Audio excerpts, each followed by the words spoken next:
जो मुकेश सहनी चिल्ला चिल्ला कर इस बात का दावा कर रहे थे, जो मुकेश सहनी खुली मंच पर जाकर इस बात का ऐलान कर रहे थे कि अगर तेजस्वी यादव के नेतृत्व में सरकार बनती है तो डिप्टी सीएम की कुर्सी पर कोई और बैठे या ना बैठे, लेकिन सन ऑफ मल्लाह कहे जाने वाले मुकेश सहनी जरूर बैठेंगे। और अब उसी मुकेश सहनी के अरमानों पर कांग्रेस ने पानी फेर दिया है। कांग्रेस के बिहार प्रभारी कृष्णा अल्लावरू से जब यह सवाल पूछा जाता है कि क्या डिप्टी सीएम की कुर्सी पर आप मुकेश सहनी को बिठाएंगे, तो बिहार कांग्रेस प्रभारी कृष्णा अल्लावरू साफ तौर पर यह बात कह देते हैं कि भाई हम कंफर्म नहीं बता सकते हैं, पहले जाए वो चुनाव जीत कर आए, अपनी मेजोरिटी साबित करे, फिर हम सोचेंगे, फिर हम यह तय करेंगे। लेकिन आपको बता दें कि साफ तौर पर उन्होंने इस बात को लेकर डिनाई कर दिया है कि मुकेश सहनी ही डिप्टी सीएम की कुर्सी पर बैठेंगे। क्या है पूरी खबर,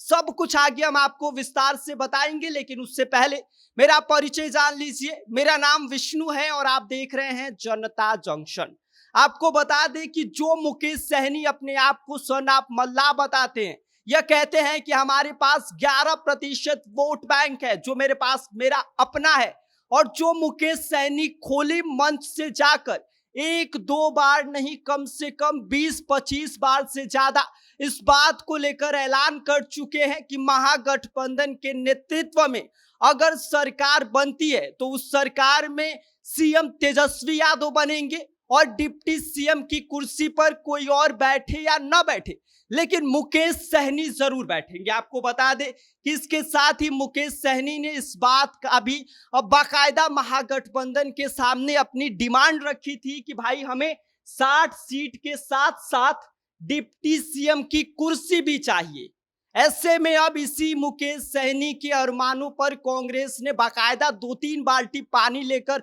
एकदम उनके अरमानों पर ही पानी फेर दिया है। आपको हम बता दें कि बिहार कांग्रेस प्रभारी हैं कृष्णा अल्लावरू। जब इनसे मीडिया के द्वारा यह सवाल पूछा जाता है कि क्या डिप्टी सीएम की कुर्सी पर मुकेश सहनी बैठेंगे या नहीं, आप उनको डिप्टी सीएम बनाएंगे या नहीं, क्योंकि मुकेश सहनी बार बार इस बात को लेकर खुली मंच से बाकायदा ऐलान कर रहे हैं, तो इस पर कृष्णा अल्लावरू साफ तौर पर यह बात कह देते हैं कि भाई जाए पहले चुनाव जीत कर आए, फिर आप मुझसे यह सवाल पूछिएगा कि उनको हम बिठाएंगे या नहीं बिठाएंगे। यानी कुल मिलाकर बिहार कांग्रेस प्रभारी कृष्णा अल्लावरू साफ तौर पर इस बात को लेकर मना कर देते हैं। इसी बीच उन्होंने, आपको बता दूं कि तेजस्वी यादव को लेकर भी कृष्णा अल्लावरू ने साफ तौर पर यह बात कह दिया था कि तेजस्वी यादव सीएम बनेंगे या नहीं बनेंगे वो भी जनता तय करेगी। अब सोचिए, महागठबंधन में अगर सबसे ज्यादा मेजोरिटी किसी के पास है तो वो है तेजस्वी यादव,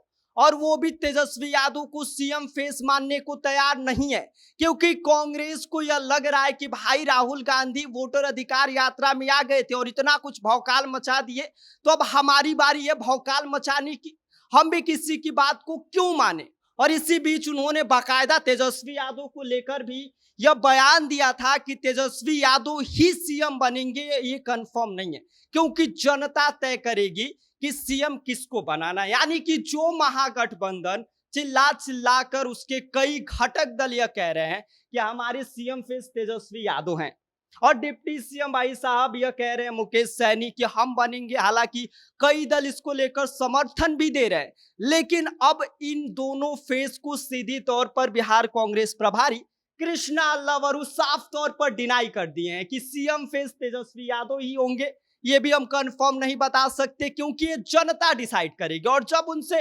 मुकेश सहनी को लेकर यह पूछा जाता है कि आप उन्हें डिप्टी सीएम की कुर्सी पर बिठाएंगे या नहीं, तो इस पर भी कृष्णा अल्लावरू साफ तौर पर यह बात कह देते हैं कि भाई पहले सरकार बनाए, फिर आप यह सवाल हमसे पूछिएगा, क्योंकि इन दिनों कांग्रेस लगातार अपने आप को मजबूत करने में जुटी हुई है। उन्होंने महागठबंधन के सामने 70 से ज्यादा सीटों पर चुनाव लड़ने का प्रस्ताव भी रख दिया है, और साफ तौर पर कृष्णा अल्लावरू ने यह भी बात कहा है कि भाई अच्छी बुरी सीटों का बंटवारा होगा।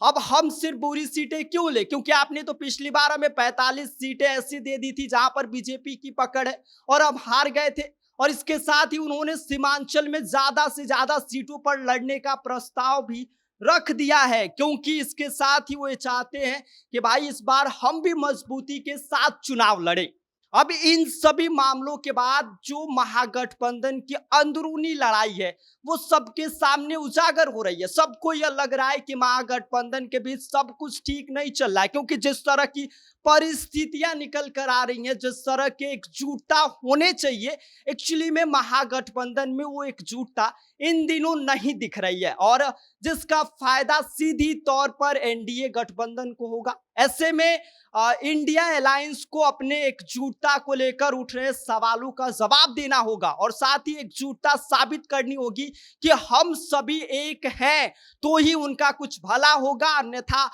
एनडीए को इसका सीधा फायदा पहुंचेगा। क्योंकि अगर मुकेश सहनी नाराज हो गए, तेजस्वी यादव नाराज हो गए, तो ऐसे में जो महागठबंधन के बीच दरारें हैं वो और ज्यादा निकल कर आएंगे, जिसकी वजह से नुकसान कांग्रेस को भी होगा, आरजेडी को भी होगा, और साथ ही मुकेश सहनी को होगा। इसीलिए इनको लेकर एकजुटता बनाए रखना बहुत जरूरी है। बाकी इस पूरी खबर को लेकर आप क्या सोचते हैं, आपकी क्या राय है, आप हमें कमेंट कर सकते हैं। आप देख रहे हैं जनता जंक्शन, मेरा नाम विष्णु है।